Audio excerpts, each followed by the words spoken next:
Banas નદીમાંથી 10 dumper એક Hitachi machine ઝડપાયું। Banas નદીમાં કાંકરેજ તાલુકાની હદ પાસે પાટણ જિલ્લાના ઉંદરા ગામની સીમમાં તારીખ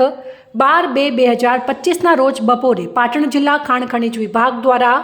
બનાસ નદીમાં ઓચિંતું ચેકિંગ હાથ ધરાતા પાટણ જિલ્લાના ઉંદરા ગામની સીમમાં બનાસ નદીમાં 10 ડમ્પર એક હિટાચી મશીન સહિત કરોડોનો મુદ્દામાલ ઝડપી પાડી કાયદેસરની કાર્યવાહી હાથ ધરવામાં આવેલ છે। આમ જોઈએ તો બનાસ નદીમાં અવારનવાર ખાણ ખનીજ વિભાગ દ્વારા ચેકિંગ હાથ ધરવામાં આવે છે,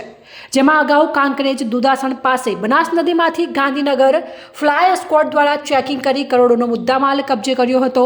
જેને ઘણા દિવસો થયા નથી અને ફરી ઉંદરા બનાસ નદીમાં પાટણ જિલ્લા ખાણ ખનીજ વિભાગે કરોડોનો મુદ્દામાલ કબજે કર્યો। આમ દિન પ્રતિદિન રેત ખનન કરતા તત્વોને કારણે બનાસ નદી ખાલી થવાના આરે છે।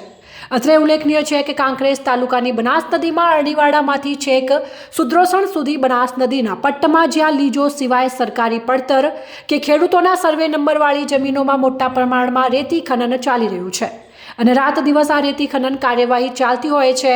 જ્યાં હિટાચી મશીન રાત દિવસ ચાલતા હોય છે। આ રેતની માંગ ગુજરાત બહાર વધુ હોય છે અને રોયલ્ટી વગર ઓવરલોડ રેતી ભરી ડમ્પરો રાત દિવસ દોડી રહ્યા છે, જેથી નદીમાં ફાળવવામાં આવેલ લીજોની તપાસ કરવામાં આવે તો મોટું રેત કૌભાંડ પકડાય તેમ છે।